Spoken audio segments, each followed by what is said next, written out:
Hare Krishna.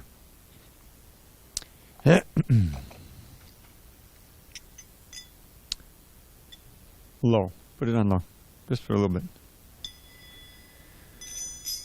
Jaya Radha Madhava Kunja Bihari. That's it.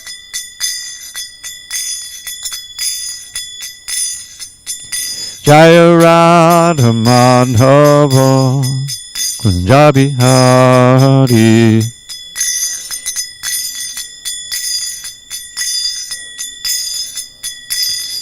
Gopi Jana Vallabha Girivardhari.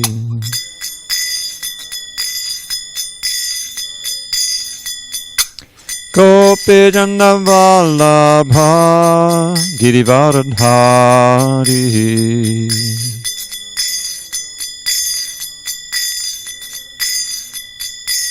Yashodanandana Braja Jana Ranjana. Yashodanandana Braja Jana Ranjana. Yamuna Tira Vanachari. Yamuna Tira Vanachari. Jaya Radha Madhava Kunja Bihari.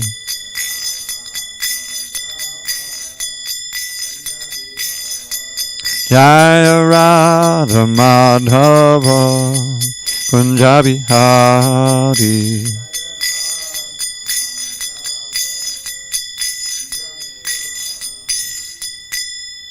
Jai Mr. Pad Paramahansa.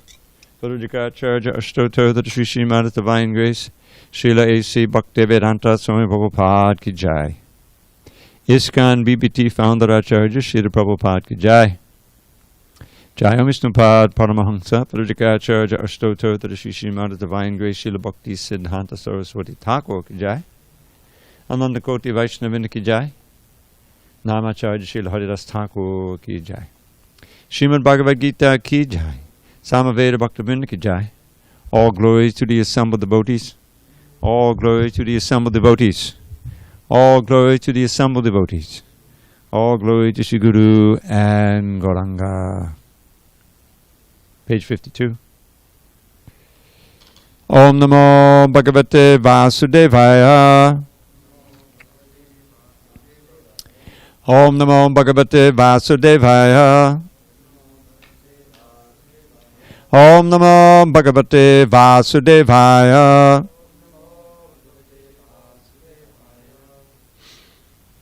On this 15th day of September, 2020 in SanDiego, we're reading from Srimad Bhagavad Gita as it is, translation and commentary, by His Divine Grace A.C. Bhaktivedanta Swami Prabhupada.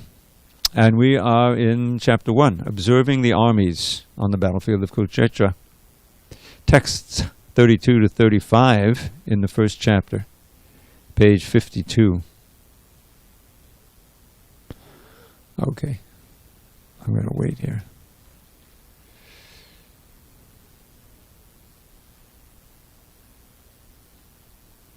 Okay.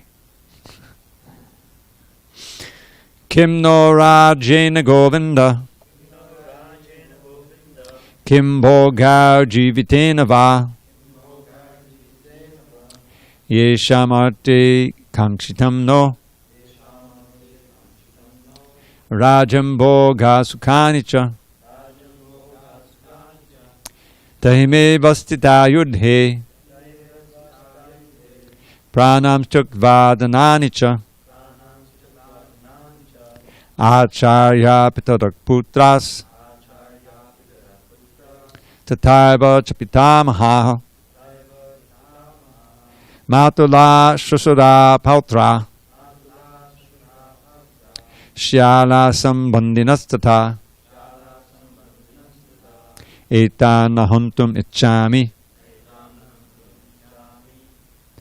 Sorry. Gnatopi Madhusudana Api Trailokya Rajasya Heto kim numahi krite nahatya dhata rastrana kapriti sajanardana. Mukunda, do one. Kinno rajena govinda kimboga jivitena va samarte kankshitang no rajambo gasukanicha. Go ahead.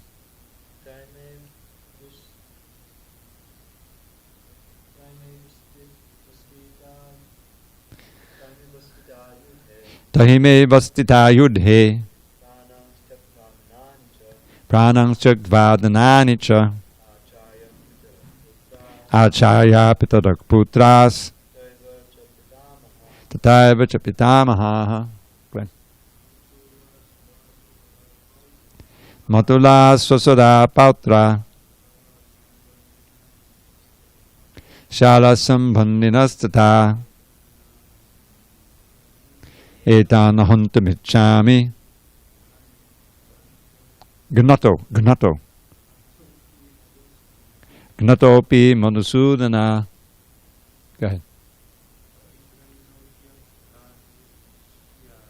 Apitrailokya rajasya heto kinnu mahikute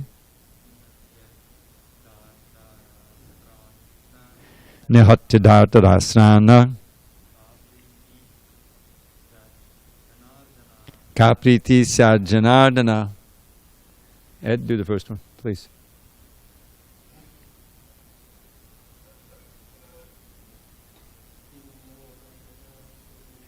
Kingno rajena govinda kimboga jivitena va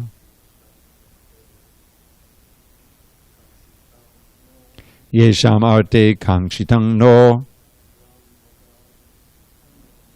rajamboga sukanicha. Glenn, can you make sure these lights are up all the way? Okay, I'll read through the synonyms real quick. Kim, what use nahat to us rajena is the kingdom, Govinda, O Krishna. Kim, what bhogai, enjoyment, jivitena, living. Just see. Va, either. Yesham, of whom, arte, for the sake, kankshitam, is desired, naha, by us, rajam, kingdom. Bhoga, material enjoyment, sukani, all happiness, cha, also, te, all of them, ime, these, avastitaha, situated, yudhe, on this battlefield, pranam, lives, chakva, giving up, danani, riches, cha, also, acharya, teachers, pitaraha, fathers, putraha, sons, tata, as well as, eva, certainly, cha, also, pitamaha, grandfathers, matulaha, maternal uncles, shasuraha, fathers-in-law, pautraha, grandsons, shalaha, brothers-in-law, sambandinaha, relatives, tata, as well as etan, all these, never huntum, to kill, ichami, do wish, gnataha, killing, api, even, madhusudana, O killer of the demon Madhu, Krishna, api, even if trilokya, of the three worlds, rajasya, for the kingdom, heto, in exchange, kim nu, what to speak of, mahikrite, for the sake of the earth, nihatya, by killing, dhartarashtran, the sons of Dhritarashtra, naha, our ka, what? Pritihi, pleasure, syat, will there be, Janardana, all maintainer of all living entities. Translation. O Govinda, of what avail to us are a kingdom, happiness, or even life itself, when all those for whom we may desire them are now arrayed on this battlefield? O Madhusudan, when teachers, fathers, sons, grandfathers, maternal uncles, fathers-in-law, grandsons, brothers-in-law, and other relatives are ready to give up their lives and properties and are standing before me, why should I wish to kill them, even though they might otherwise kill me? O maintainer of all living entities, I am not prepared to fight with them even in exchange for the three worlds, let alone this earth. What pleasure will we derive from killing the sons of Dhritarashtra? Purport. Arjuna has addressed Lord Krishna as Govinda because Krishna is the object of all pleasures for cows and the senses. By using this significant word, Arjuna indicates that Krishna should understand what will satisfy Arjuna's senses. But Govinda is not meant for satisfying our senses. If we try to satisfy the senses of Govinda, however, then automatically our own senses are satisfied. Materially, everyone wants to satisfy his senses, and he wants God to be the order supplier for such satisfaction. The Lord will satisfy the senses of the living entities as much as they deserve, but not to the extent that they may covet.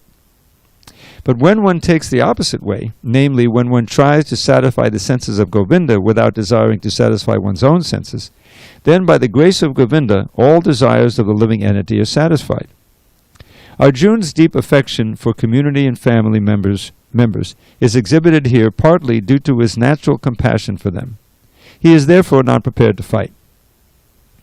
Everyone wants to show his opulence to friends and relatives, but Arjuna fears that all his relatives and friends will be killed on the battlefield, and he will be unable to share his opulence after victory. This is a typical calculation of material life. The transcendental life, however, is different. Since a devotee wants to satisfy the desires of the Lord, he can, Lord willing, accept all kinds of opulence for the service of the Lord. And if the Lord is not willing, he should not accept a farthing. Arjuna did not want to kill his relatives, and if there were any need to kill them, he desired that Krishna kill them personally. At this point, he did not know that Krishna had already killed them before their coming into the battlefield, and that he was only to become an instrument for Krishna. This fact is disclosed in the following chapters. As a natural devotee of the Lord, Arjuna did not like to retaliate against his miscreant cousins, comma, but it was the Lord's plan that they should all be killed. The devotee of the Lord does not retaliate against the wrongdoer, but the Lord does not tolerate any mischief done to the devotee by the miscreants. The Lord can excuse a person on his own account, but he excuses no one who has done harm to his devotees. Therefore the Lord was determined to kill the miscreants, although Arjuna wanted to excuse them. Om Jnana Timirandasya Jnananjana Shalakaya Chakshurun Militam Mena Tasmai Shri Gurave Namaha. I was born in the darkness of ignorance, but my spiritual master Srila Prabhupada opened my eyes with the torchlight of knowledge. I offer my humble obeisance unto him and all members of Sri Parampara, the disciplic succession. Page 53. So this is kind of the summary of Arjuna's argument that he doesn't want to fight. And from his own calculation of his own sense gratification, he didn't want to fight. Why should he fight? As Prabhupada points out, what's the real happiness in having a kingdom? So you can show it off to all your friends and relatives, And if they're already dead, and I killed them, then that spoils the whole thing. In other words, from that material calculation, he should just leave the battlefield, And so Arjuna was put into this bewilderment by Krishna, so that he would then do the right thing and surrender to Krishna as the guru to solve the conundrum he was in, and speak the Bhagavad Gita. So Prabhupada first gives a whole nice explanation of the term Govinda, which is a famous name for Krishna. And he points out that although Govinda's name means pleaser of the cows and the senses, and we take that, he's there to please my senses, So therefore the next logical thing is then Krishna, Govinda, should agree to Arjuna's leaving the battlefield, since it's to please Arjuna's senses. But that's not how it works. The idea is that we have a set of transcendental senses that are now covered by the material senses. And the great mistake and fallacy of material life is that somehow by pleasing these external senses, I'll be happy, because it's a probably the famous phrase, perverted or distorted reflection of our spiritual body. And in our spiritual body, we please our senses by using them to please Krishna's senses, and then they become pleased transcendentally. Just like Krishna is pleased when we're there in Mangalarti, and the curtains open, and we see the beauty of the deities, we bow down, and we stand up, and eventually we're singing the samsara prayers, we used to call them, and looking at the deity. And we're seeing the beauty of the deity. We have a certain amount of service attitude, we're chanting Hare Krishna. So therefore, there's a proportionate amount of appreciation for the beauty of the deity, and that appreciation is the beginning stage of attachment, attraction, bhava, prema. That's what it ultimately comes down to. And so the very senses which can be used for sense gratification and thus bind us to this world can also be used to connect us to Krishna, right, by the process of bhakti yoga. And then they become pleased transcendentally. And that's why you read in the Chaitanya Charitamrita so many accounts of Lord Chaitanya's dancing and chanting and everybody being caught up, and these symptoms of ecstasy and pleasure that we can't even imagine. Tears coming down and falling on the ground and laughing and perspiring, and there's all kinds of things. I don't know about you, but I for many years of my life I just was an ordinary bloke, enjoying things here and there, but I never went to some movie and then started hyperventilating in ecstasy and crying and falling. It's just a whole different level. So the real pleasure of the senses comes, the transcendental senses, in connecting them and using them to please Krishna's senses. So that's how Govinda works. That's where the word Govinda comes in. That's how he pleases our senses. So Arjuna now is displeasing Krishna, because he's this whole you read the Mahabharata, this long trip to this point, of exile to the forest and growing up and attempted murder, and Krishna trying to make peace and then just saying, okay, just give us one village each. He said, no, I won't give you as much land as you can put a pin in, And so it came to war because they were adamant. The other side was adamant, no compromise, So having come to this point, it's a big problem that Arjuna, the main fighter on the side of virtue, doesn't want to fight. You see, so it's certainly displeasing to Krishna.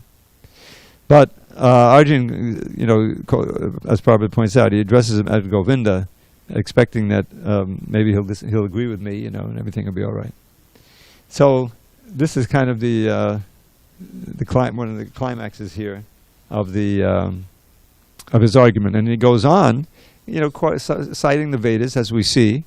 Well, okay, if I win, then all of the men on the other side will be dead, and what will happen to their wives?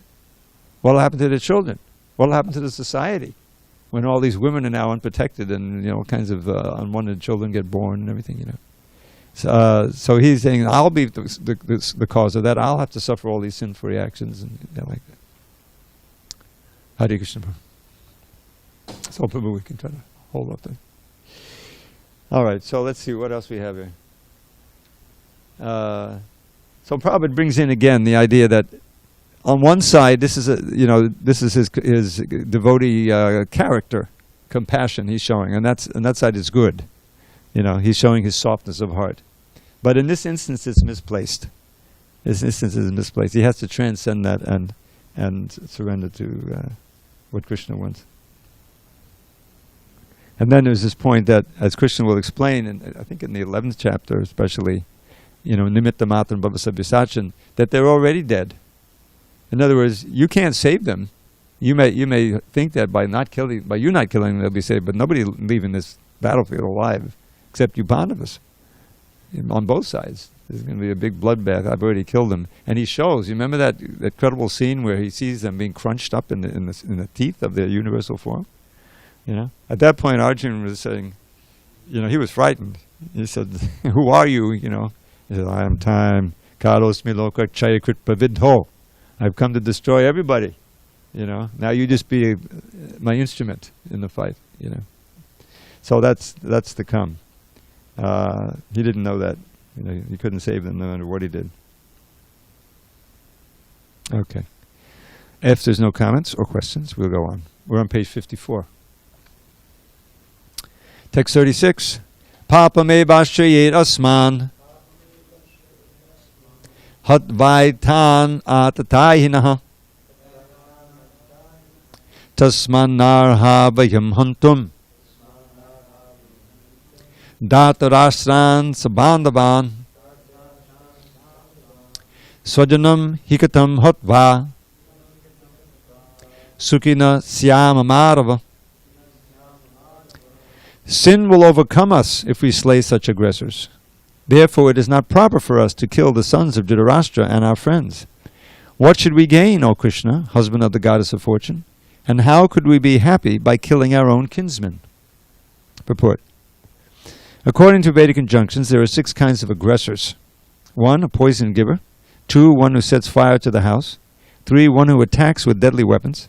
4, one who plunders riches. 5, one who occupies another's land. And 6, one who kidnaps a wife.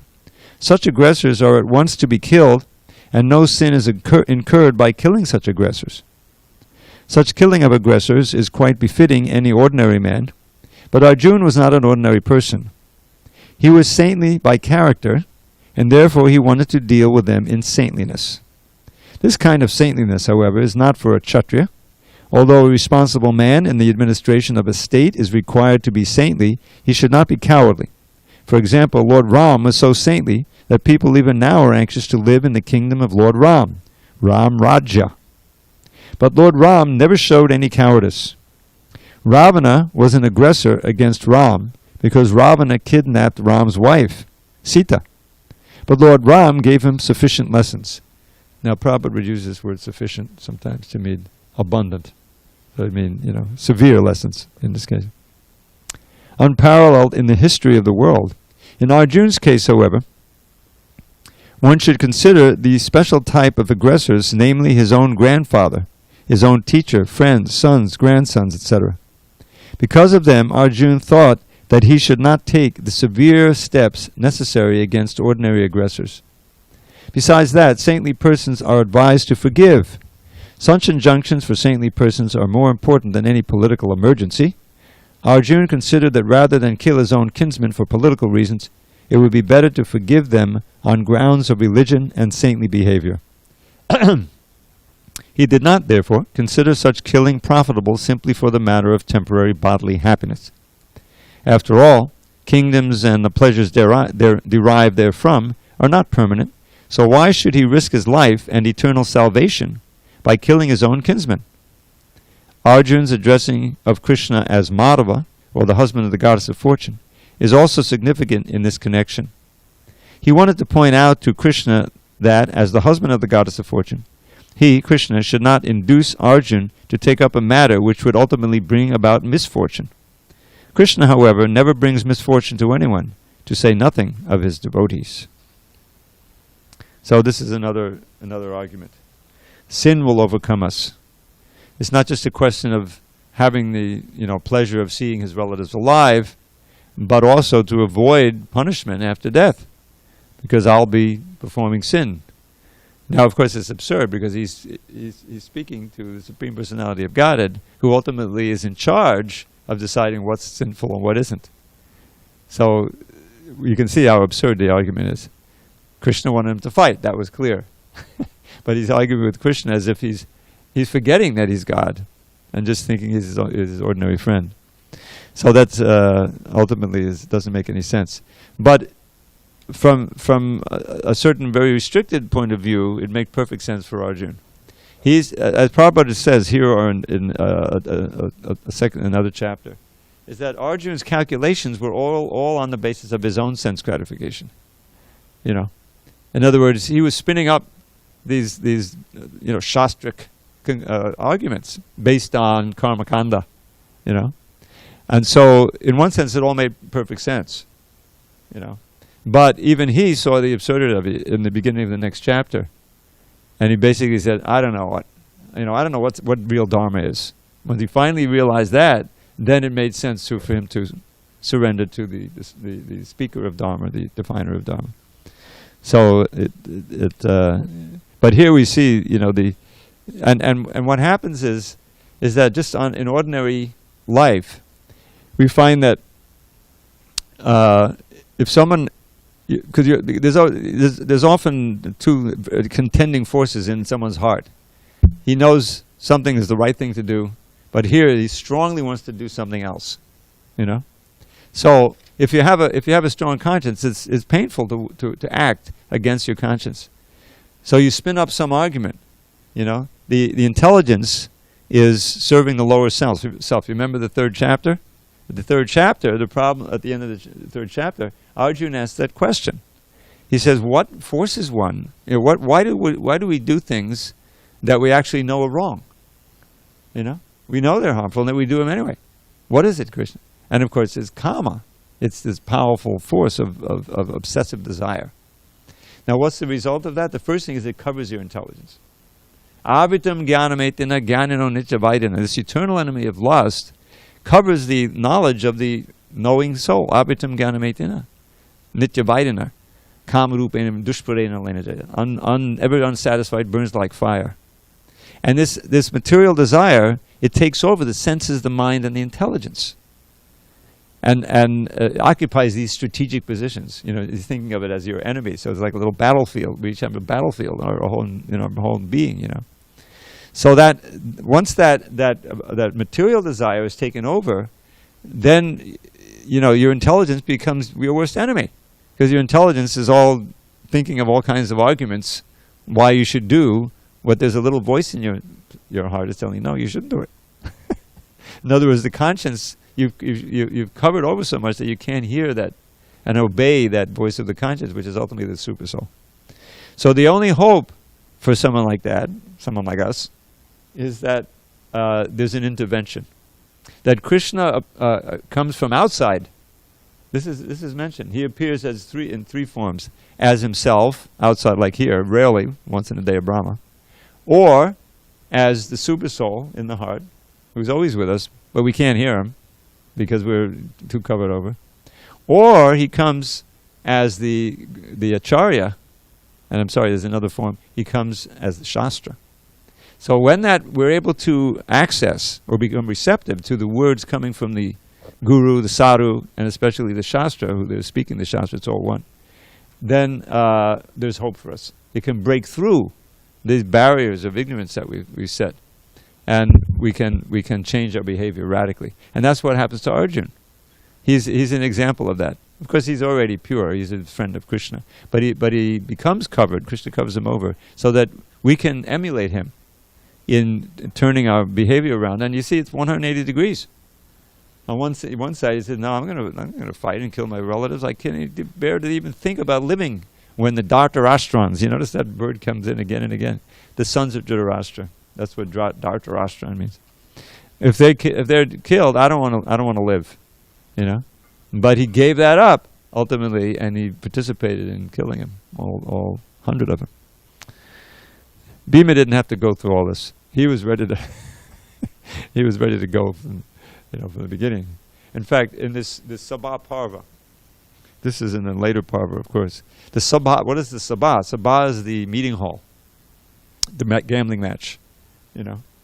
So I worked on this. I don't know if I mentioned this once in class, but the BBT was going to publish a Mahabharata at one point, Vidyananda Maharaj's translation, and the whole Adi Parva, I think it's called, I worked on carefully. And then I also worked on the Sabha Parva. Sabha Parva is all about the main theme is that gambling match, and this attempted disrobing of Draupadi and all that. So, you can imagine Bhima is like. He's super powerful, right? He's Vayu, performer of Herculean tasks, So when they lost the first round, and they even lost themselves, they were actually, slaves, for the Kurus supposedly. Then they kept challenging him. So what? We don't have anything. What else? Oh, Draupadi, we can, So they wagered Draupadi and lost. So that's why they were able to join. But then there was this debate about, is it really right? Because they'd already lost themselves, so they didn't really have Draupadi anymore. This was Vidura, I think, spoke in that regard. Anyway, be as it may, they eventually dragged her in and Krishna saved her, the whole story. But meanwhile, they're describing, because they're insulting, Draupadi right in front of him, all the Pandavas, that there was steam coming out of all 9 gates, He was just ready to practically devour the Kurus, But he was a servant of Yudhishthira, and so even because Yudhishthira was a leader, so he didn't do that. But he vowed, I think it was right then and there, that I'm going to kill all the sons of Dhritarashtra eventually, and he did.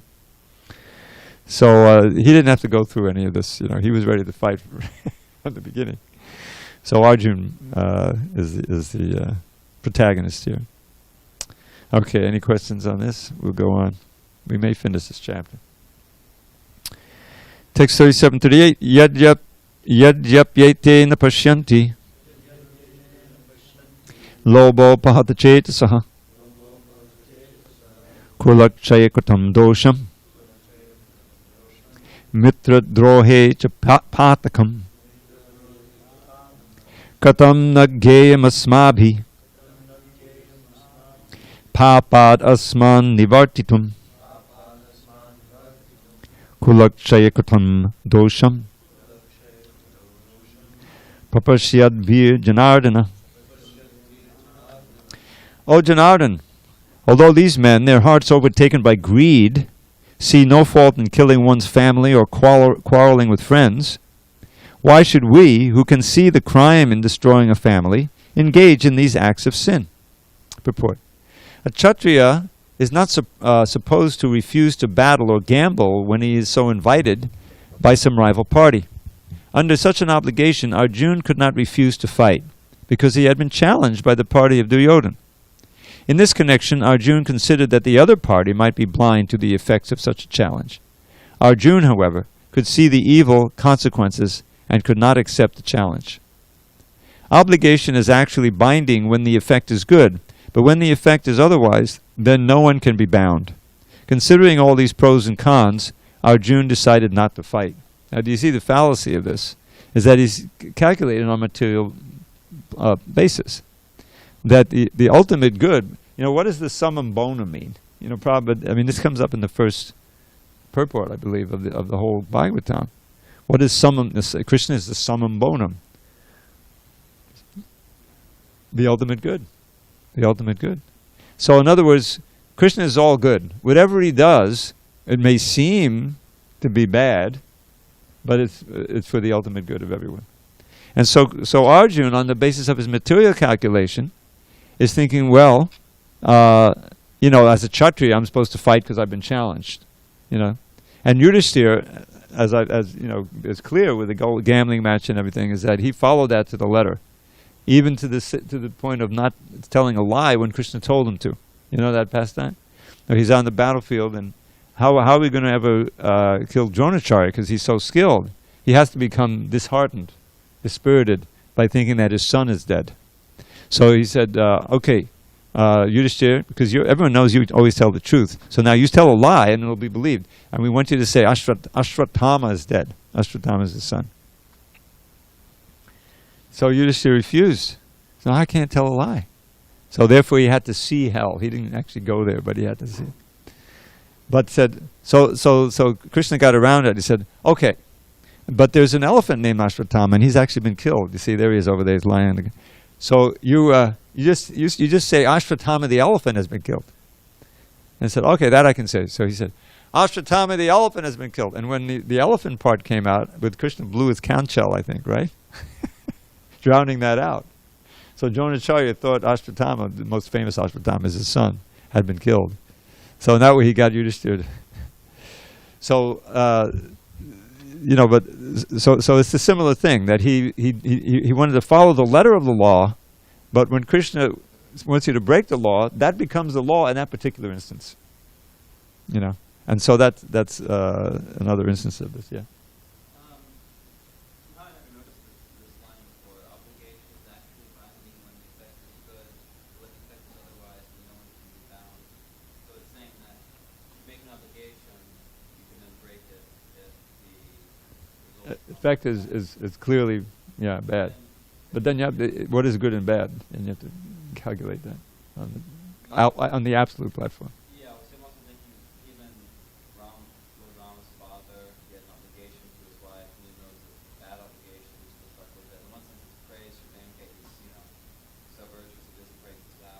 And also Bhishma Dev is like fighting to kill the Pandavas because he has a vow, and it's noble. But according to this line, there's no need to do that. So it seems like they're oblivious to this. Well, I think that these rules are broken in the interest of the larger mission. I mean, if he hadn't banished him, then he would have taken the throne, and we would have never had the whole killing of Ravana and that whole thing. So ultimately, the demise of Ravana and his whole kingdom was good. So even though immediately you could say, well, okay, he's keeping his word to, what was the wife's name? I forget, Mandodari or something? Yeah. His keeping that vow in that sense resulted in the ultimate good. So in other words, it seemed like it was bad because Ram was going to have to leave the kingdom, and what could be worse than that at that point? But I think in the long run we can see that the greater good was served by Ram, being exiled and Sita being kidnapped because Ravana was eliminated, from the earth. So ultimately, it comes down to, trying to find out for sure what Krishna wants us to do, even though we may not see the ultimate good in it. We may not see right away. But if we're absolutely certain that we're in tune with Krishna's desires as given through proper authorities, then our best means is to surrender unto it. I mean, it came up for our so many devotees, so many young men surrendered back in the 60s and 70s, and their parents were aghast. This whole deprogramming thing came about because, well, what could be worse than this? Here he was on a track. There's even a conversation that's been recorded. I think it was in England. My son was going to be a doctor, and Prabhupada, he's got to pacify these parents who came to see him, Huh? Yeah, you've heard this. And, Prabhupada said, really, there are so many material doctors, but he's going to be able to, we're training him up to be a spiritual doctor and save so many people from birth and death, like that. In other words, in the ultimate issue, what the world really needs is more sincere, pure devotees who can save the world, So, but from the parents' point of view, just like this story, who was it? You told the story about the woman recently beating her hands against the floor. Vijay. But someone else mentioned that. Maybe it was him in the previous class. But from the parents' point of view, it's just a disaster. They have this maybe one son, and he joins the Harekrishnas, and now he's a brahmachari, maybe a sannyasi, and he's out of the home. Who's going to take care of us when we get old? So from that point of view, it's bad, but from the point of view of society, it's good. So you have to see where the calculation of good and bad is. I mean, that's actually the whole Gita. From Arjun's narrow calculation, this side, it's much better for him, not to perform the sin, and then so but no, because Krishna had arranged this fight, and his purpose is to rid the earth of so many demonic forces. That's one of his main purposes, and he's seeing this as part of that mission. All right, let's go on. Maybe see if we can finish this. Yeah. Kulakshaye panashyanti kula dharma sanatana dharme nashte kulam kritsnam adharmo bhavavattuta. With the destruction of the dynasty, the eternal family tradition is vanquished, and thus the rest of the family becomes involved in irreligion. Purport. In the system of the Varna Ashram institution, there are many principles of religious traditions to help members of the family grow properly and attain spiritual values. The elder members are responsible for such purifying processes in the family, beginning from birth to death. But on the death of the elder members, such family traditions of purification may stop, and the remaining younger family members may develop irreligious habits and thereby lose their chance for spiritual salvation. Therefore, for no purpose should the elder members of the family be slain. Except on this. Anyway, going on. Now this next one is famous. Adharma bhagavad Krishna Padusyanti kulastriyaha strishu dushtashu varshneya jayate varna sankaraha. When irreligion is prominent in the family, O Krishna, the women of the family become polluted, and from the degradation of womanhood, O descendant of Vrishni, comes unwanted progeny. We can turn that off now. You can get it, Mukunda. Yeah, okay. Good population, purport. Good population in human society is the basic principle for peace, prosperity, and spiritual progress in life. The Varnashram religion's principles were so designed that the good population would prevail in society for the general spiritual progress of state and community. Such population depends on the chastity and faithfulness of its womanhood. As children are very prone to be misled, women are similarly very prone to degradation. Therefore, both children and women require protection by the elder members of the family. By being engaged in various religious practices, women will not be misled into adultery. According to Chanakya Pandit, women are generally not very intelligent and therefore not trustworthy. Harekrishna. So the different family traditions of religious activities should always engage them. And thus their chastity and devotion will give birth to a good population eligible for participating in the Varnashram system. On the failure of such Varnashram dharma, naturally the women become free to act and mix with men, and thus adultery is indulged in at the risk of unwanted population. Irresponsible men also provoke adultery in society, and thus unwanted children flood the human race at the risk of war and pestilence. So, this phenomenon, I was reading how just the educational system in America has degraded so much. Everything is in terms of transaction, money. You have human resources, not human beings anymore, human resources. How much can you, get from them? And then if you can't get anything from them anymore, then you fire them or you close the business and move a million miles away and people are unemployed.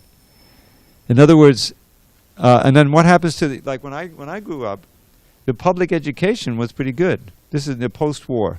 This is 50s, 60s. And so there was a tremendous amount of money poured into public education. And here in California, it was practically free. You had this university system. Darn good universities, UCSD and UCLA and all these things.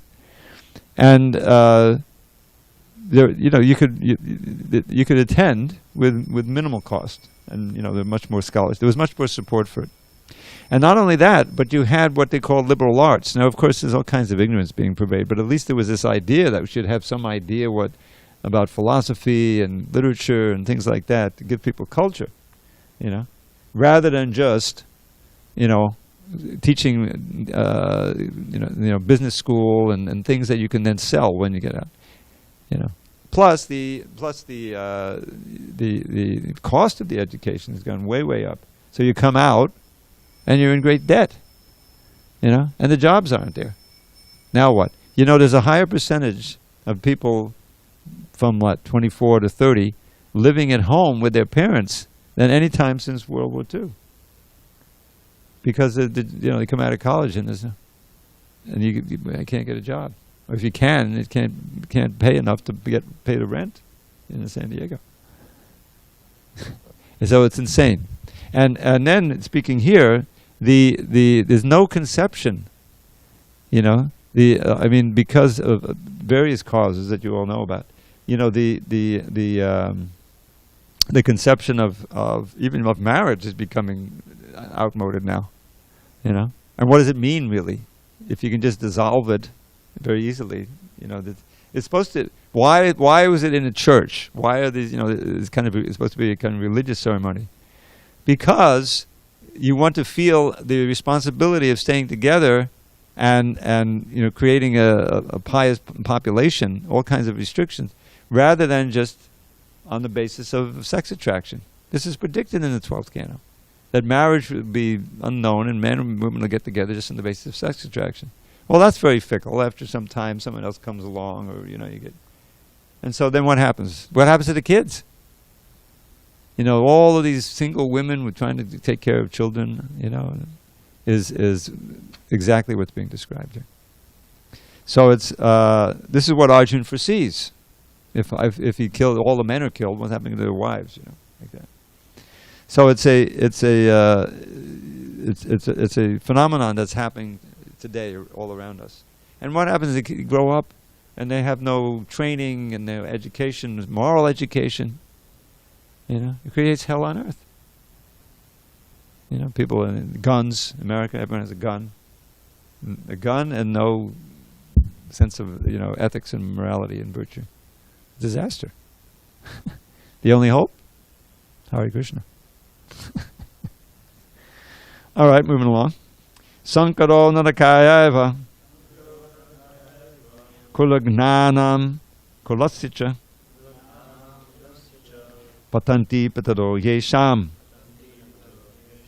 luptapindo dakakriya.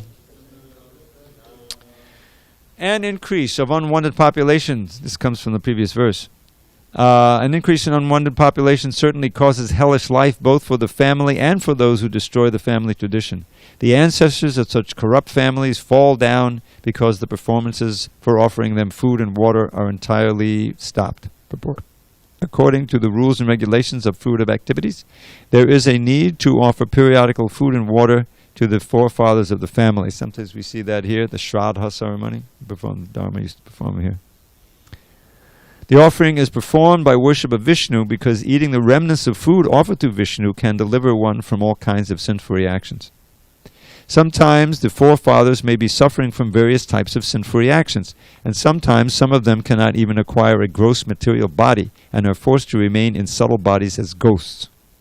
Thus, when remnants of prasadam food are offered to forefathers by descendants, the forefathers are released from ghostly or other kinds of miserable life. Such help rendered to forefathers is a family tradition, and those who are not in devotional life are required to perform such rituals. One who is engaged in the devotional life is not required to perform such actions. Simply by performing devotional service, one can deliver hundreds and thousands of forefathers from all kinds of misery. It's stated in the Bhagavatam, 11.541, I'll say you say, Devashi bhutaptam renam patrinam nakinkado nayam hrini charajan sarvatmanayak sharanang sharanyam gato mukundam parihrittikartam. Anyone who has taken shelter of the lotus feet of Mukunda, the giver of liberation, giving up all kinds of obligation, and has taken to the path in all seriousness, owes neither duties nor obligations to the demigods, sages, general living entities, family members, humankind, or forefathers. Close quote. Such obligations are automatically fulfilled by performance of devotional service to the Supreme Personality of Godhead. So, this is something the program of parents didn't understand, is that their sons or daughters are doing the best thing for them by joining the Hare Krishnas. There's this invisible, government, bureaucracy, that's really running everything. And it's completely unknown by the ordinary person, materialist. But actually, the act of, one of your similarly, you have a tie of your children. You have a tie to them, undoubtedly. You're thinking of them; they're thinking of you. There's this connection. So if you become a devotee, then that you do the best thing for them. In other words, then there's a consideration on the powerful forces, Krishna and Yamaraj, then their sins are mitigated just by that activity. So we should know that. That's why we don't have to worry, now I have to perform the Shraddha for my father. No, you perform the Shraddha every day, by just doing your duties in Krishna consciousness. It's more effective than any Shraddha ceremony. But this is a very important verse here, that Devashi Bhuta Vinam Patrinam, that we come into this world as debtors. We're already debtors. When you think about it, Every day we're dependent on the sun, on the air, on the water, and society in general. So many people, have to do things in order to, we can go and get boga and make it from prasadam. So we're debtors, ordinary people. And if we enjoy these things without offering them back to the demigods, then we become thieves, and we become punishable. So, but if one takes sarvatmanak sharanam sharanam, he takes shelter of the one to take shelter of, Krishna, Mukunda, with his whole being, sarvatmana, then all the debts are liquidated. All the debts are liquidated. Because Krishna is in charge of everything. You're serving Krishna. So that's a big thing, This is a big deal. Because otherwise, we're due for a lot of punishment in this life and the next. So being a devotee of Krishna has all kinds of side benefits that you don't even think about. But it's a very wonderful blessing to do that. So, but Arjuna is thinking, for the family tradition, he's got the Supreme Godhead right on his chariot, 2 feet from him, but he's thinking, oh no, these guys will be dead, and the traditions will be broken, and the Pitris won't get this. So he's confused. Dosha eta kulagnana vana sankara karakai utsajante jati dharma kuladharmas shasvata. By the evil deeds of those who destroy the family tradition and thus give rise to unwanted children, all kinds of community projects and family welfare activities are devastated. Purport.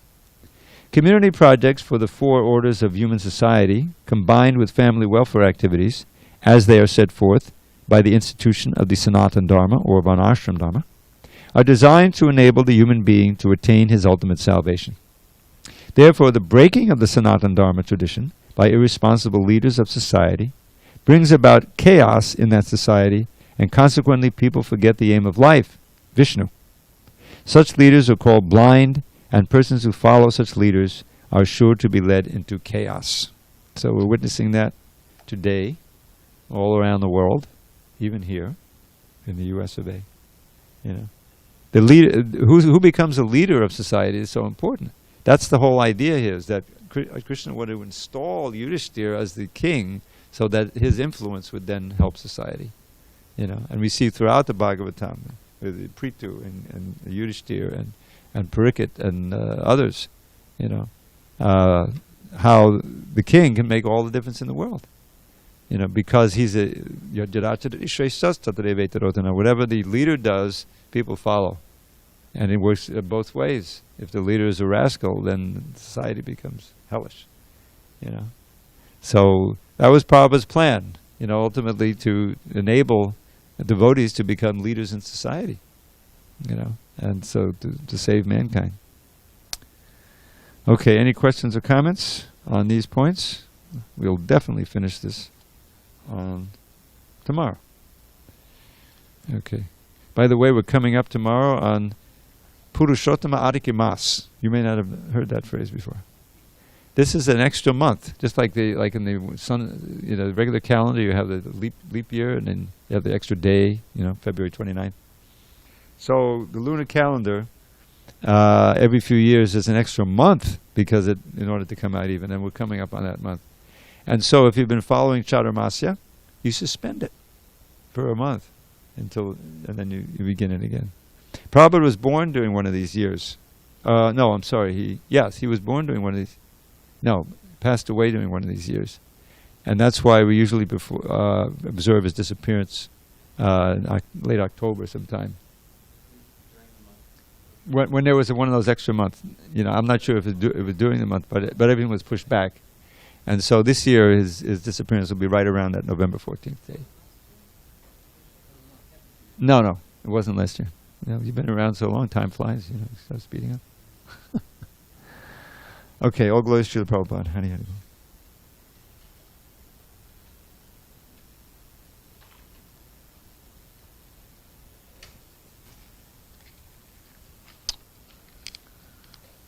Okay.